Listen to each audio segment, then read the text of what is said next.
"You're just a burden," my son said. The inheritance proved otherwise. Before I tell you my whole story, let me know in the comments what part of the world you're listening to me from. My name is Rebecca Thompson. I'm 34 years old, and I work as a head librarian at Central Public Library downtown. For the past 16 years, I've dedicated every breath, every dollar, and every dream to raising my son Michael as a single mother. When his father left us when Michael was just 2, I promised myself that my boy would never feel abandoned or unloved again. I worked double shifts at the library, took on weekend cataloging projects, and even cleaned offices at night to pay for everything. Michael's private school tuition, his soccer equipment, his summer camps, his college prep courses. I made it all happen somehow. I drove a 15-year-old Honda while he got the latest iPhone every year, wore the same 3 work dresses while buying him designer. But lately, something had been shifting in Michael's tone when he spoke to me, a coldness that made my stomach twist with worry.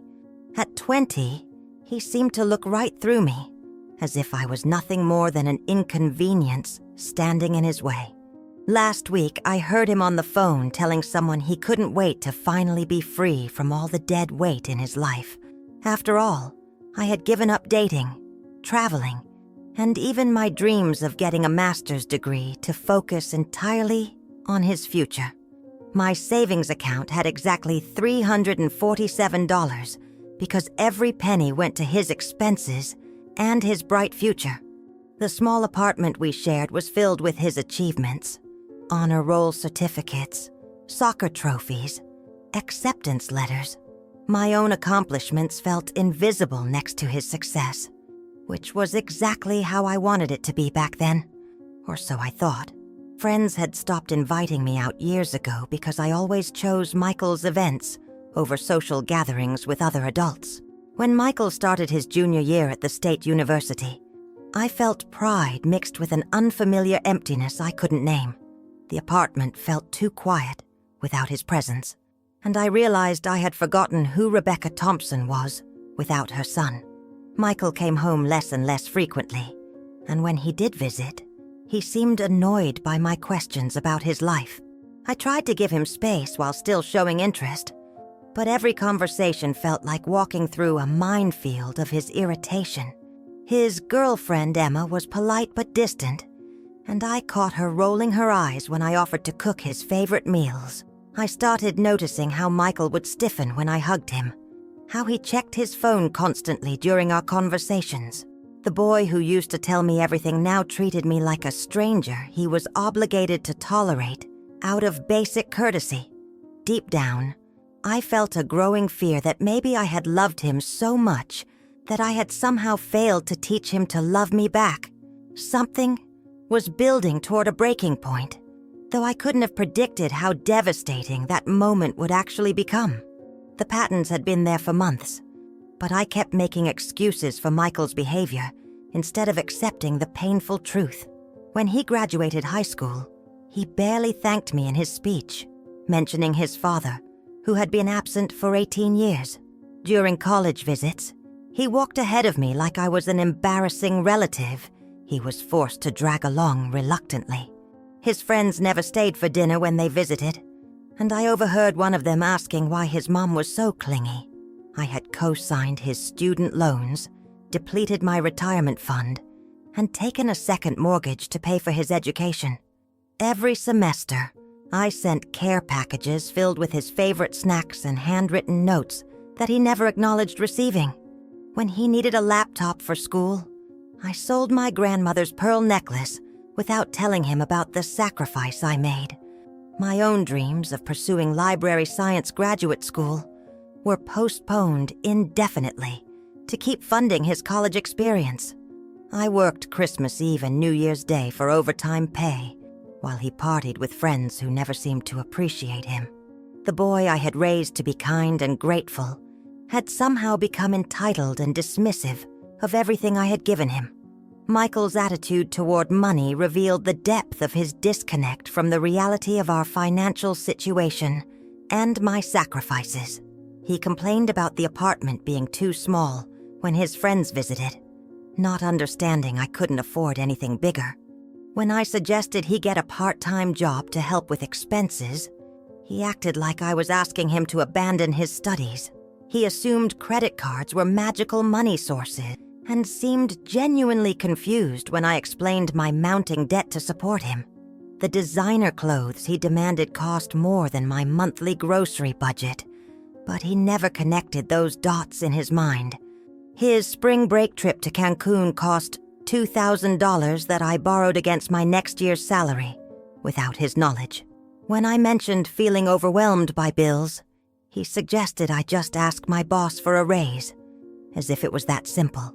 His casual spending on video games and restaurant meals exceeded what I allowed myself for entertainment in an entire year. I watched him throw away food I had carefully budgeted for, while complaining about the lack of variety in our meals. The financial stress was crushing me, but I hid it from him because I didn't want to burden him with adult worries. My relationship with Michael had become a one-way street where I gave everything and received criticism in return for my efforts.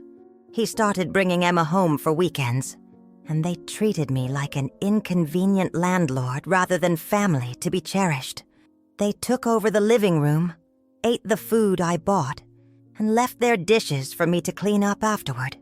When I asked them to help with household chores, Michael accused me of trying to control his life and his choices. Emma made passive-aggressive comments about the apartment's decor and my cooking, while Michael just nodded in agreement with her criticisms. I found myself tiptoeing around my own home, afraid to interrupt their conversations or ask for common courtesy and respect. The boy who used to help me carry groceries now acted like my requests for assistance were unreasonable impositions on his time. My friends at work noticed how I always made excuses for his behavior, how I defended him even when his actions were clearly wrong. I was becoming isolated from other adults because every conversation eventually revealed how unhappy my relationship with Michael had become.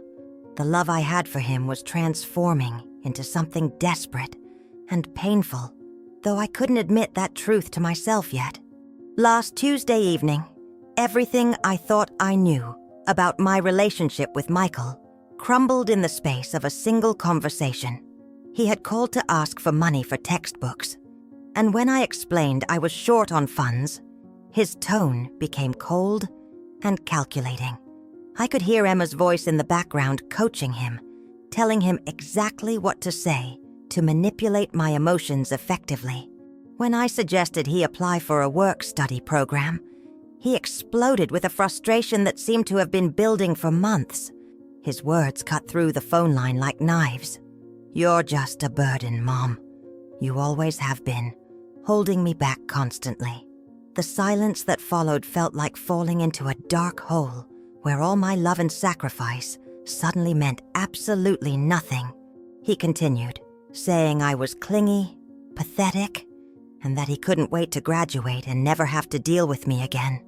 Emma's laughter in the background confirmed that this wasn't an emotional outburst, but a calculated attack on my very worth as a person. I hung up the phone and sat in my kitchen, staring at the wall covered with his photos and achievements I had celebrated. For the first time in 20 years, I allowed myself to consider that maybe I had failed not as a mother, but as a person.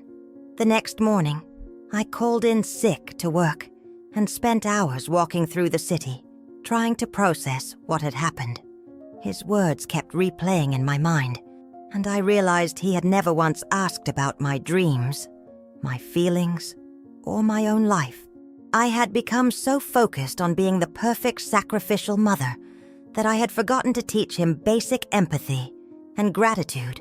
My phone rang several times with his number, but I wasn't ready to accept another lecture about how disappointing I was. That evening, I received a certified letter from the law office of Harrison and Associates, requesting my immediate presence downtown. The letter mentioned my late Aunt Margaret, my mother's sister who had died 3 months ago from cancer in another state. I barely remembered Aunt Margaret because she and my mother had been estranged for most of my adult life over some family dispute. The lawyer's letter was formal and mysterious, requesting documentation of my identity and relationship to Margaret Elizabeth Chen. As I gathered my birth certificate and family photos, I wondered why Margaret had remembered me after so many years of silence. Something told me this meeting would change everything, though I couldn't have imagined how dramatically my life was about to transform. The next afternoon, I sat in the plush leather chair across from Mr. Harrison, barely believing what he was telling me. Margaret had been quietly monitoring my life for years, watching me raise Michael alone and sacrifice everything for his future. She had never married or had children, and had built a successful real estate investment company worth over $2 million. In her will, she left her entire estate to me, along with a letter explaining why she had chosen me as her sole beneficiary. The letter revealed that she had been sending anonymous gifts over the years, paying Michael's school fees when I fell behind on payments.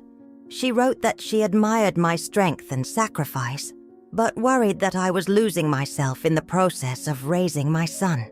Margaret's final wish was for me to use this inheritance to discover who Rebecca Thompson could be when she put herself first. Mr. Harrison handed me account statements, property deeds, and investment portfolios that represented a lifetime of careful financial planning and success. I walked out of that office with a bank account number that contained enough money to change not just my future, but my entire perspective.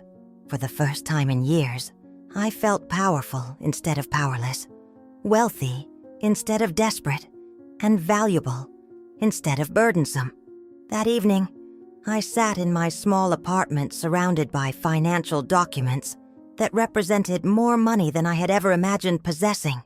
Michael called again, this time with a softer tone, probably expecting me to apologize for hanging up on his cruel words. Instead of the usual desperate-to-please mother he expected, he encountered a woman who had suddenly discovered her own worth and value. I told him calmly that I would no longer be funding his lifestyle, his education, or his complete lack of respect for me.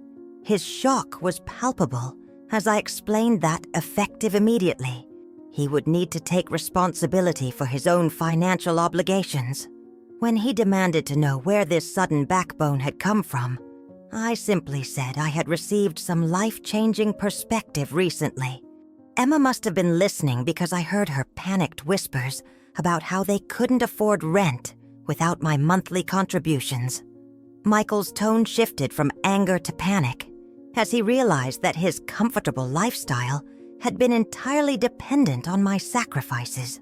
I felt a strange sense of calm as I told him that actions have consequences, and his actions had consequences he never considered. Before hanging up, I mentioned that I would be making some major changes in my life that didn't include supporting ungrateful adults. The next week, I gave my notice at the library and enrolled in the graduate program I had postponed for his sake years ago. Using Margaret's inheritance, I bought a beautiful 2-bedroom house in the suburbs with a garden and a study for my research.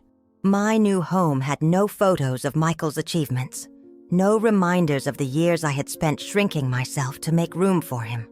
I decorated it with books, plants, and artwork that reflected my own tastes, rather than accommodating someone else's preferences and needs. The real estate agent mentioned that the previous owner had been a single woman who traveled the world collecting the beautiful pieces I admired. I opened my own retirement account, invested in my education, and for the first time prioritized my happiness over someone else's convenience. Michael showed up unannounced one evening, clearly expecting to guilt me back into my old role as his financial and emotional supporter. He found me studying in my beautiful new office, wearing clothes that fit properly, because I had finally bought things for myself. The confident woman he encountered bore little resemblance to the desperate, people-pleasing mother he had grown accustomed to manipulating over the years. When he asked where the money came from, I simply said that people who had actually valued me had made sure I was taken care of. Michael's desperate attempts to restore our old dynamic revealed just how much he had taken my love and support for granted. He brought Emma with him for emotional backup, but I was no longer the insecure woman who could be intimidated by their disapproval. When they criticized my new house and accused me of being selfish, I calmly agreed that I was indeed putting myself first, for once. Emma's suggestion that I was having a mental breakdown because I wasn't acting like a proper mother anymore actually made me laugh out loud. I explained that a proper mother raises children who are grateful, independent, and capable of maintaining healthy relationships with respect and boundaries. Michael's face grew red as he realized that his usual manipulation tactics were bouncing off someone who finally knew her own worth. His threats to cut me out of his life completely fell flat because I had already accepted that our relationship needed major changes. When he stormed out, shouting that I would regret choosing money over family, I felt relief rather than the panic I expected. My phone stayed silent for 3 weeks, and instead of anxiety, I felt peace knowing that I was no longer walking on eggshells. The absence of his demands and criticism allowed me to remember what it felt like to live without constant emotional exhaustion. 2 months later, Michael appeared at my door with genuine tears in his eyes and a letter of apology he had clearly spent time writing.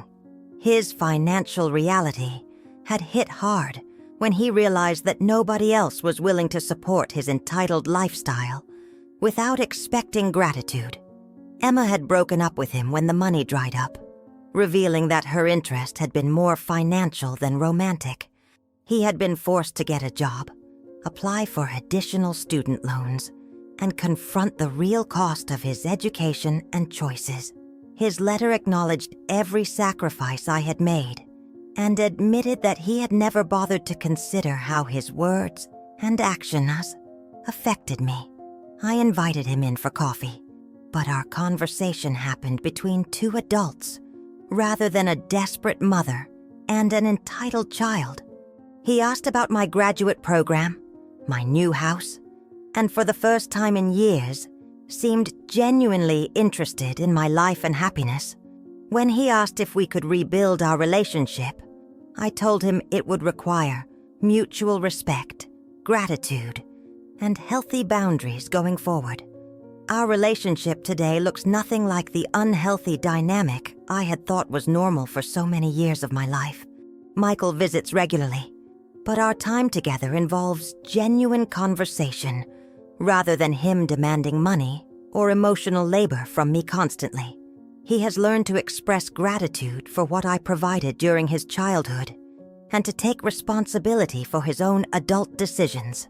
I finished my master's degree in library science and now work as a research librarian at the university, pursuing work that fulfills me. The inheritance allowed me to discover that I am a complete person with my own dreams, not just a mother defined by sacrifice. I travel now, have joined a book club, and am even cautiously dating a professor who appreciates my intelligence and independence. My new life proves that putting yourself first isn't selfish. It's necessary for building relationships based on mutual respect and genuine love. Margaret's gift wasn't just money. It was the opportunity to discover that I had always been valuable, even when others couldn't see it. If you've ever felt invisible in your own life, remember that your worth isn't determined by how much you sacrifice for ungrateful people.